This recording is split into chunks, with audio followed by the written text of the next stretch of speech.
She walked into the kitchen like she'd done 1,000 times before. But this time, there was no coffee, no kiss, no smile, just a look, cold, hollow. And then she said it. "We need to talk." I paused the eggs on the stove. She didn't wait. "I'm in love with someone else. "I've already filed the papers. I'm moving out tomorrow." That's how 17 years ended. Not with a fight. Not with tears. Just an announcement. And I wish I could say I screamed, begged, or fought for her. But the only word that came out of my mouth was, "Understood." She looked confused, like she expected a meltdown, maybe even a slap of ego. But I gave her nothing. Not because I was numb, but because I had known. Not for days, not for weeks, but for months. You see, the first time she started dressing up on Sundays, even though we weren't going anywhere, that was the first red flag. Then came the late-night emails. The girls' nights with 0 selfies. The sudden interest in fitness and distance. I checked her GPS once, just once, and it was enough. She was at his house, her boss. His car was there too, parked 2 feet from hers. From our car. That night, I stared at the ceiling for hours. Not because my heart was broken, but because I realized I had time. Time to do something she didn't expect. Time to become the ghost in the room, the silent shadow in her perfect little plan. So I waited. I smiled when she kissed me goodbye. I texted back when she said she loved me. I even bought her flowers one last time. And while she was planning a new life with him, I was planning something else entirely. I contacted my lawyer, moved 70% of our liquid assets into a trust, changed the deed on the house to a holding firm in my brother's name, redirected my payroll to a separate bank, clean, legal, silent, and I did one last thing. I printed every single email, every lie, every location, every timestamp, not to fight her. No, just in case she thought she'd win. The morning she moved out, she didn't even say goodbye. She smiled, waved at the neighbor, and drove off. She didn't know I was watching, and she didn't know I had already won, because what happened next was something she never saw coming. And by the time she realized, it was already too late. It's funny how quickly you can shift roles in a marriage. From husband to stranger, from stranger to shadow. That's what I became. A quiet shadow in my own home. She thought she had me wrapped around her finger. She laughed louder on the phone when I was nearby. She kept saying late meeting, like it was a spell to silence suspicion. But I wasn't suspicious. I was certain, and that made everything easier. I started with the accounts. Not just the main ones, those were obvious. I dug into every shared asset, the emergency fund, the travel savings, the stock portfolio. Every financial string that connected us, I traced it. Most people don't realize how much access they give their partner, but I did. I also knew that once the divorce was official, everything would be public. Every transaction, every dollar, every asset, on the table. So I moved first legally, carefully, quietly. I opened a new account. Not in my name, not even in my current city. A different bank, a different state. Under a trust I'd set up months ago for future investments. Then I shifted the payroll. My direct deposit now went to the trust. She never noticed, because I never told her. Why would she? She was too busy playing house with a man who wasn't me. Next came the property. Our house was under both names. Typical. But we'd refinanced it last year. During that paperwork mess, I remembered a loophole. With the right timing and the right notary, I could transfer my half into a holding company, one registered under my brother's management. No red flags. No fraud. Just business. So I did. Meanwhile, I kept playing the role. I brought home wine. I booked a weekend getaway. She declined, of course, said she had a conference. I smiled and said, maybe next time. She giggled and walked away. If only she knew I was already gone. I started journaling. Not emotions, those were dangerous. But facts. Dates, times, phone calls she made when she thought I was sleeping, nights she came home late. Changes in her routine. I wasn't planning to use any of it. I wasn't planning anything malicious. But just in case she decided to fight dirty, I'd be ready. Then came the moment I knew she had crossed the point of no return. One evening, I walked into our bedroom and saw her phone light up. She was in the shower. The message preview read, "Can't wait to have you all to myself." I didn't need to read more. I placed her phone back down. And for the first time in months, I smiled.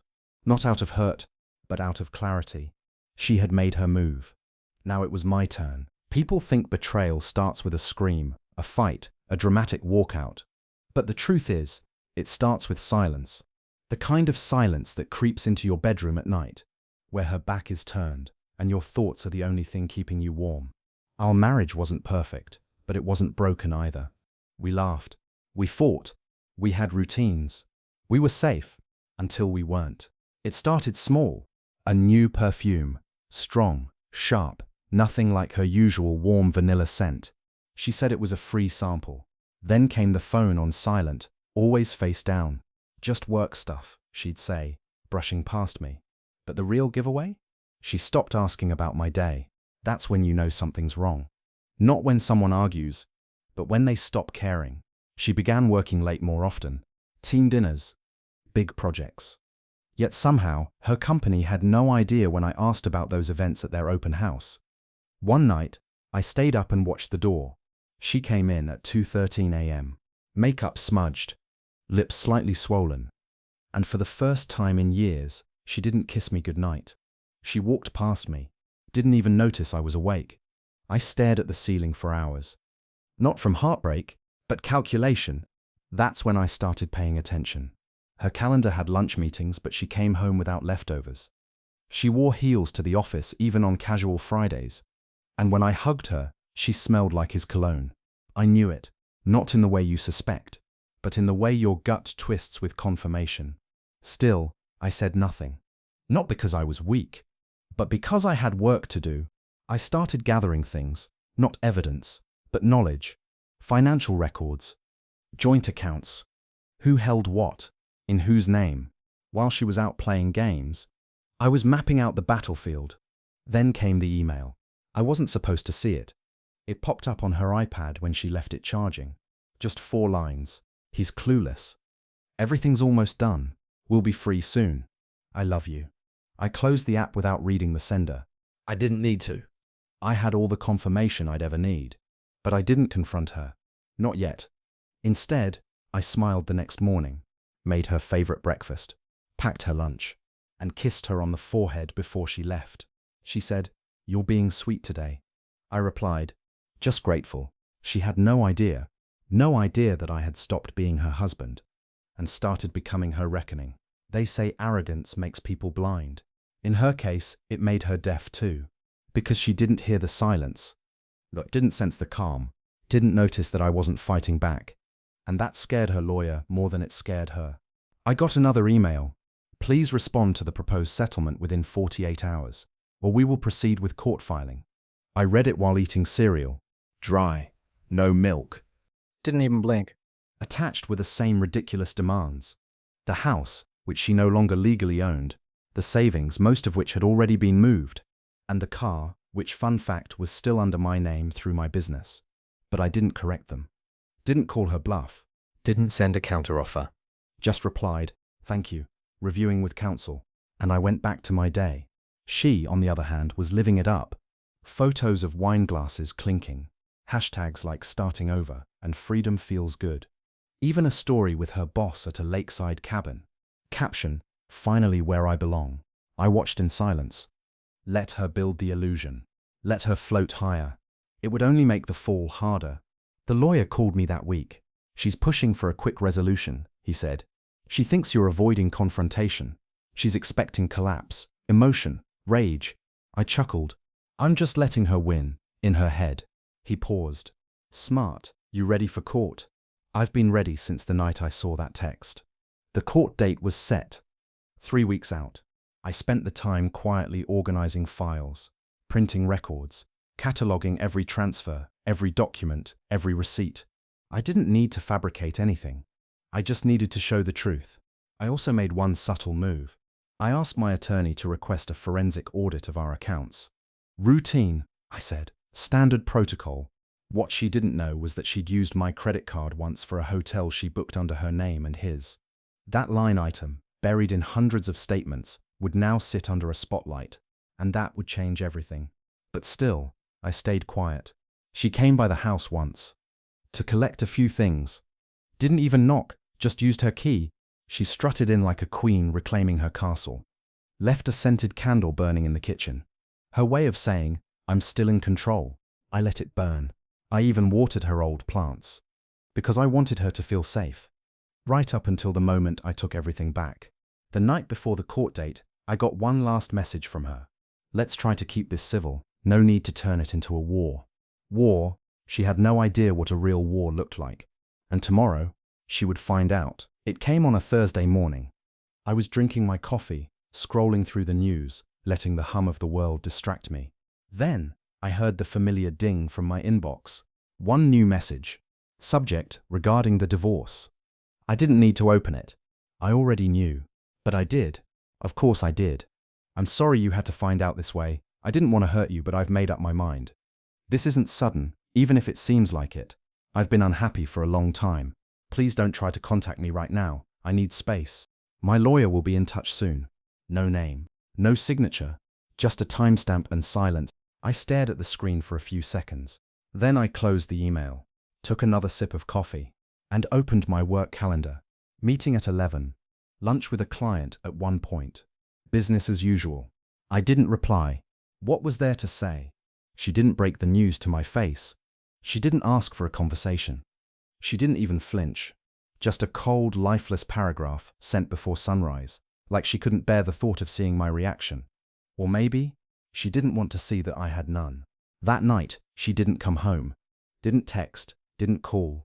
I made dinner, ate alone, cleaned up, left her plate in the microwave like I always did. Old habits die hard, I guess. The next morning, her closet was half empty. A few dresses missing. Shoes gone. One drawer vacant. She didn't even take the photo frames. Just left them face down. By the weekend, her lawyer had emailed me. The draft was attached. She wanted the house, half the savings, the car, and spousal support. I read it like I was reviewing a stranger's resume. Not angry, not shocked, just fascinated. She really thought I'd walk into this blind. She didn't know what I'd already done. Didn't know the money was protected. Didn't know the house was no longer ours. Didn't know that I had documentation of everything. And she definitely didn't know that the car was still technically registered under my company. The same company she once dismissed as your little side hustle. But I didn't fight back. Not yet. I didn't call her. Didn't argue with her lawyer. Didn't even bring up the obvious holes in her request. Instead, I sent a polite response. Received, will review with my attorney. And I did. We sat in his office the next day. He was older, sharp, with the kind of face that looked like it hadn't smiled in decades. He skimmed the document, looked up at me, and said, "She doesn't know." I nodded. "Then we wait," he said. "Let her believe this is hers to win." So I waited. I watched as she posted pictures of brunches, of rooftop dinners, of laughter with friends who had never once visited our home. I watched as she wore that glow of freedom, that premature celebration, and I stayed silent. Because silence isn't weakness. Silence is strategy. And her story was just getting started. Courtrooms are strange places. Cold, sterile, but somehow thick with heat. Not the kind that burns your skin. The kind that burns your ego. I arrived 15 minutes early. Grey suit, polished shoes. No entourage, no theatrics. Just me and a slim black folder. She walked in 5 minutes late. High heels, red lips, hair curled with precision. The kind of outfit people wear when they think they're about to win. Her lawyer trailed behind, looking tense, distracted. Like he knew something she didn't. Because he did, we sat across from each other. She avoided eye contact. Typical. The judge entered. Firm voice, sharp eyes, no time for drama. Introductions, formalities. And then, the stage was hers. Her lawyer began confidently, spoke of emotional distress, of long-term support, of fair division of assets. I listened like a man at a museum exhibit, admiring the details, but knowing none of it was real. Then it was our turn.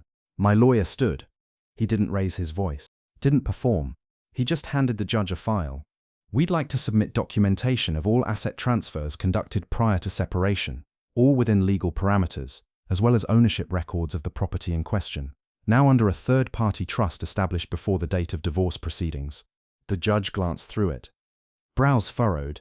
He asked one question. "Is this true?" Her lawyer looked confused, then defensive, then quiet. She, meanwhile, sat frozen. Then came the second folder. Additionally, my lawyer said, we have transaction records and booking confirmations that indicate a conflict of interest regarding the petitioner's claims of financial need. The judge looked up. Are these related to an extramarital relationship? My lawyer nodded. Yes, Your Honor, we request that the court consider this during the support evaluation. Her face cracked. First time since this began, she actually looked at me. Not with anger, not even regret, just fear. I didn't smile. Didn't gloat. This wasn't revenge. This was correction, a rebalancing. She tried to weaponize the legal system, but she underestimated how much I'd prepared, how deep I dug. While she was busy burying the truth, the judge paused. We'll take a short recess, then I'll issue preliminary recommendations. As we stood, her lawyer leaned in, whispering frantically. She didn't nod. She didn't respond. She just stared at the folder on the judge's bench, as if it had betrayed her. But it hadn't. She had done that all by herself. Outside the courtroom, I stepped into the hallway, breathed in the quiet for the first time in months. The silence didn't feel like a trap. It felt like peace. But this wasn't over. Not yet. Because while today cracked her armor, tomorrow would collapse it. The judge returned after the recess. Same robe, same gavel. But the weight in the room had changed. My soon-to-be ex-wife sat stiff in her chair. No more smirking. No more confidence. Only silence. After reviewing the documentation, the judge began. I find that several of the petitioner's requests are not supported by current ownership or financial evidence. She blinked, once. I don't think she even understood the first sentence. So the judge clarified. The property in question is no longer jointly owned. It was legally transferred before divorce proceedings. No fault found. Her lips parted. Nothing came out. Her lawyer shuffled papers nervously, but didn't object. Because he couldn't. The judge continued. Financial support is denied pending further evaluation. Evidence suggests the petitioner has access to external support and is not in financial hardship. Translation: she's living with the man she left me for. And courts don't reward that kind of betrayal. I didn't move. Didn't celebrate. I just listened. I wanted her to feel every syllable, not because I hated her, but because she needed to understand what she threw away.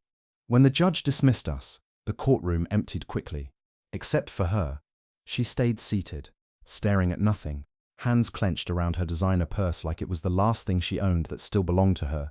I stood, walked past her, and paused just for a moment. She looked up. Our eyes met. Not like lovers, not like enemies, just two people standing in the ruins of something that once felt permanent. Outside, my lawyer caught up to me. We'll finalize the paperwork over the next few weeks, he said. You did well. I nodded. Not because I felt proud, but because I felt finished. Almost. That night, she texted me. We need to talk, not about lawyers, just us. I didn't reply, because there was no us anymore, just echoes. But something in that message lingered. Not the words, but the fact that she sent them. She was reaching back into the fire she set, hoping I'd pull her out. But I wouldn't. Because behind all this, behind the paperwork, behind the quiet victories, there was one thing she hadn't considered. One final card I hadn't played. Not financial, not legal, something more personal. And it would burn longer than any settlement ever could. Days passed. Then a week. I didn't text her back. Didn't answer her call. Didn't even open the voicemail. Because I already knew what it said. Some version of I didn't mean for it to end this way. Or can we talk like adults? But I wasn't playing that game anymore. What she never realized was this. I didn't lose sleep when she left. I lost sleep long before that. When I still believed we were real. That's when the damage happened. That's when trust bled out slowly. Now I slept like a man who'd stopped lying to himself. She came by the house. I saw her car parked outside. She didn't ring the bell. Just stood there, engine running, staring at the front door. I watched from the upstairs window. No curtain twitch, no movement. Just quiet surveillance. She eventually drove away, but she left something on the porch.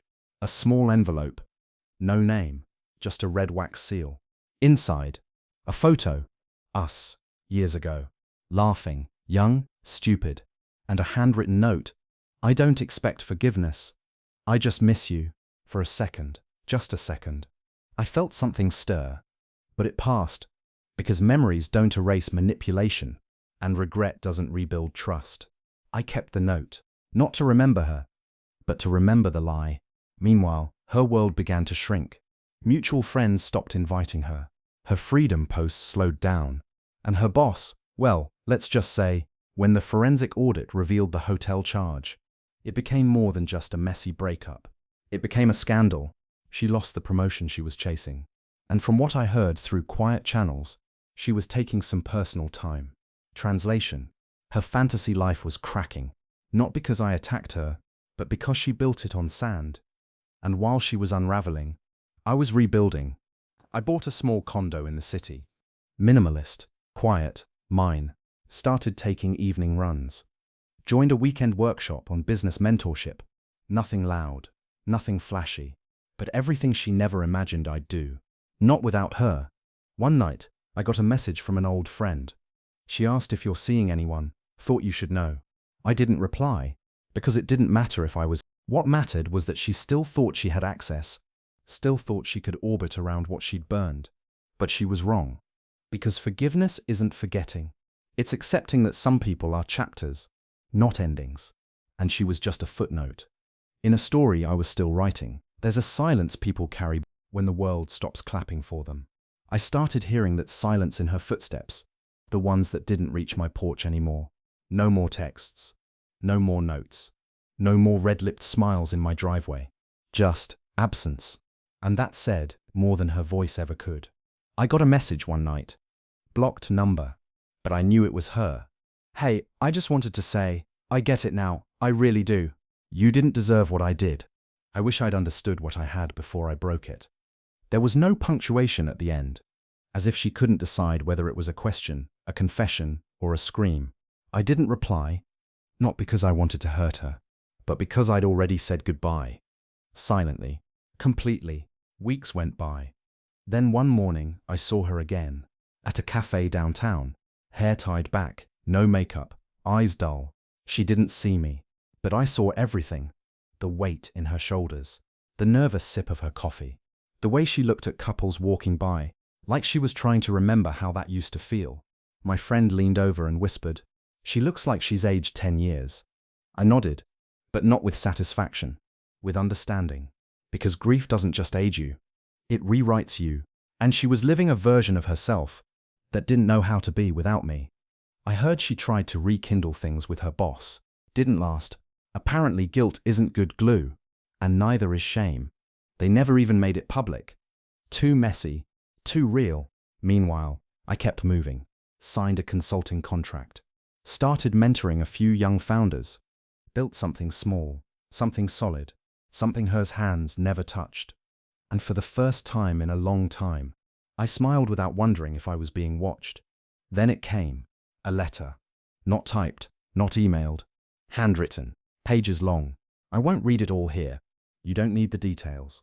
But here's how it ended. If you ever think of me again, please don't remember how I left. Remember how we started, because that version of me was real too. I folded it carefully, placed it in a box, alongside the photo she once left on my porch. And then I closed the lid, because that's what you do with echoes. You don't erase them. You contain them. You let them ring, quietly, until they fade. And me, I had one last thing to do. One final thread to cut. Not for revenge. Not for power. For peace.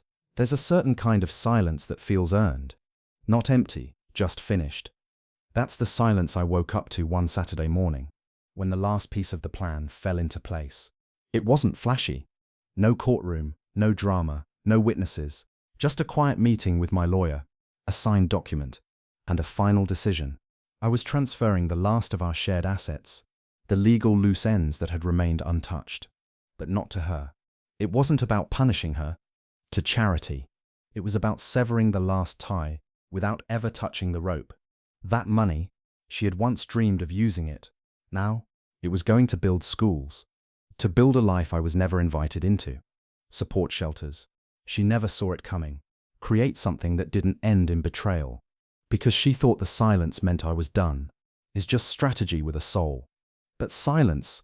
That afternoon, I walked by the park, and there she was. The one we used to visit on lazy Sundays. Alone, staring at the playground. On a bench, she looked up as I passed. Just sitting in the shadow of who she used to be. Not playing, not smiling. Just that flicker. Eyes met. No words. Recognition. Regret. Maybe even relief. I nodded. She nodded back. And that was it. No begging. No apology. No final twist. Just two people in the aftermath of a fire, both carrying different kinds of smoke. The photo, the letter, the note. Later that night, I took out the box. I walked to the balcony, lit a match, and let them burn, one by one. No anger. Just ceremony. Because some stories don't end with a bang, and the strength to walk away from the echo, they end with a whisper. These days people ask me if I've moved on, and I tell them, I didn't move on. I moved inward. I didn't forget what happened. They don't always get it. I just stopped letting it decide who I was going to be. Because healing isn't a performance. But that's okay. It's a private victory. There's a certain kind of silence that feels earned. Not empty, just finished. That's the silence I woke up to one Saturday morning, when the last piece of the plan fell into place. It wasn't flashy. No courtroom, no drama, no witnesses. Just a quiet meeting with my lawyer, a signed document, and a final decision. I was transferring the last of our shared assets, the legal loose ends that had remained untouched. But not to her. To charity. It wasn't about punishing her. It was about severing the last tie without ever touching the rope. That money, she had once dreamed of using it to build a life I was never invited into. Now, it was going to build schools, support shelters, create something that didn't end in betrayal. She never saw it coming, because she thought the silence meant I was done. But silence is just strategy with a soul. That afternoon, I walked by the park, the one we used to visit on lazy Sundays, and there she was, alone, on a bench, staring at the playground, not playing, not smiling, just sitting in the shadow of who she used to be. She looked up as I passed. Eyes met. No words. Just that flicker. Recognition. Regret. Maybe even relief. I nodded. She nodded back. And that was it. No apology. No begging. No final twist. Just two people in the aftermath of a fire, both carrying different kinds of smoke. Later that night, I took out the box. The photo, the letter, the note. I walked to the balcony, lit a match, and let them burn, one by one. No anger. Just ceremony. Because some stories don't end with a bang, they end with a whisper. And the strength to walk away from the echo. These days people ask me if I've moved on, and I tell them, I didn't move on. I moved inward. I didn't forget what happened. I just stopped letting it decide who I was going to be. They don't always get it. But that's okay, because healing isn't a performance. It's a private victory. And this was mine. So if you're still listening, wondering if justice is real, if silence ever wins, let me tell you, it does. But it doesn't roar. It doesn't rage. It just waits. And then, it walks away whole.